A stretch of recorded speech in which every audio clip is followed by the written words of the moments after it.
Bonjour à tous. J'avais envie de partager avec vous aujourd'hui un retour d'expérience pour vous permettre peut-être de comprendre un peu plus précisément ce que j'entends par là quand je dis que l'hypnose peut être un très bon moyen d'exploration de soi-même. Ça fait quelques jours que je me sentais pas au meilleur de ma forme, alors sans que ce soit non plus, vraiment un problème, mais en tout cas, voilà, plusieurs jours qu'il y avait un petit fond de tristesse. Et puis j'ai eu envie aujourd'hui de faire un exercice d'auto-hypnose pour rentrer en introspection et puis avoir peut-être quelques éléments de réponse. Donc j'ai commencé dans un premier temps par, me mettre en état d'hypnose, donc faire une relaxation un peu plus profonde, ou une méditation comme on veut, qui permet en tout cas de venir se placer à l'intérieur de soi, couper un petit peu les perceptions extérieures et vraiment descendre au fond de soi. Et à partir de là, de faire appel à cette émotion que je ressentais et puis de voir tout simplement comment elle allait se manifester, voir ce qui allait émerger. Donc au tout début, j'ai eu une sensation de quelque chose qui était situé, à ma gauche, plutôt vers le bas. Et puis ensuite, j'ai eu une image qui est venue à moi, celle d'une broyeuse. Donc j'avais ces deux choses qui se sont manifestées à moi, cette image de broyeuse qui engloutissait tout et puis cette perception, cette sensation à ma gauche plutôt vers le bas.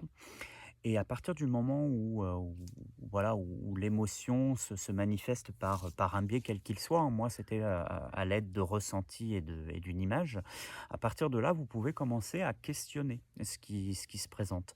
Donc moi j'ai cherché à savoir un petit peu ce qu'il en était, donc je me suis concentré plus spécifiquement sur cette sensation et sur cette image.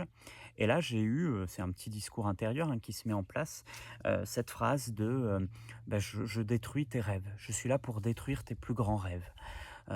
Donc là, ça commence à questionner un peu plus. On peut trouver ça, ouais, intéressant comme discours. Enfin, c'est particulier quand même, quelque chose qui te dit: «Je suis là pour détruire, pour engloutir tes rêves». Donc j'ai laissé, infuser un peu cette phrase, voir ce qui venait. Donc c'est vraiment le fait de se mettre dans une espèce d'attitude de réceptivité pour voir ce qui se manifeste. Ça peut être des phrases, ça peut être des images, ça peut être des sensations, des sons, peu importe, on est tous faits différemment et ce qui est important, c'est surtout d'être à l'écoute de soi.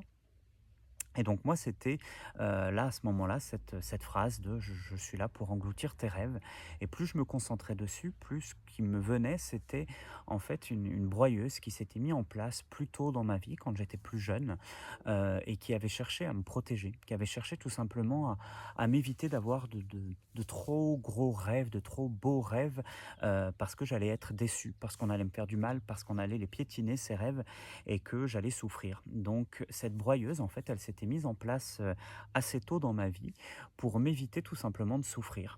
Et elle me disait en même temps, si c'est des rêves à taille, humaine, si c'est des rêves, ouais, moyens, ça passe, il y a pas de souci, je les laisserai se manifester. Mais si par contre c'est des rêves un peu trop grands, si tu rêves vraiment en grand, bah là, je me mettrai en route pour venir, saboter ça, de manière à ce que tu ne puisses pas être déçu.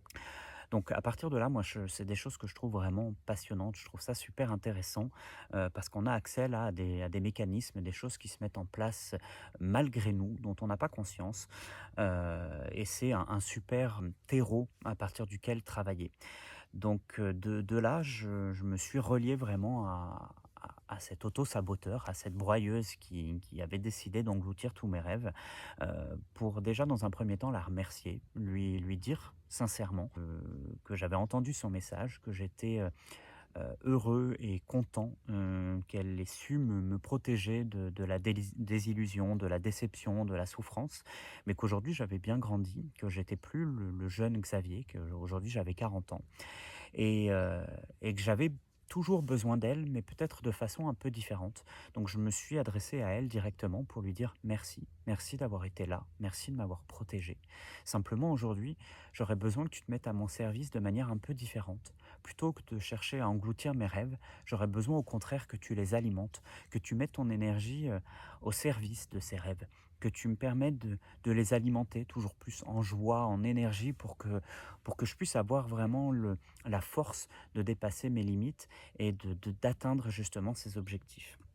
Et puis je suis revenu à moi-même tranquillement avec, la certitude que quelque chose avait bougé à l'intérieur de moi, que j'avais pris conscience de quelque chose et qu'aujourd'hui, une part de moi qui jusque-là, travaillait contre moi, allait maintenant pouvoir, à l'inverse, œuvrer dans le sens de ce à quoi j'aspire. Et puis voilà, j'avais envie vraiment de vous partager ça parce que ça me semblait, être un retour d'expérience qui allait pouvoir vous éclairer sur la façon dont je peux utiliser, moi, l'auto-hypnose dans mon quotidien. Voilà, je vous souhaite une très bonne journée, puis n'hésitez pas à me poser des questions si vous en avez sur ce protocole, sur cette façon de faire. Très bonne journée à vous, à bientôt.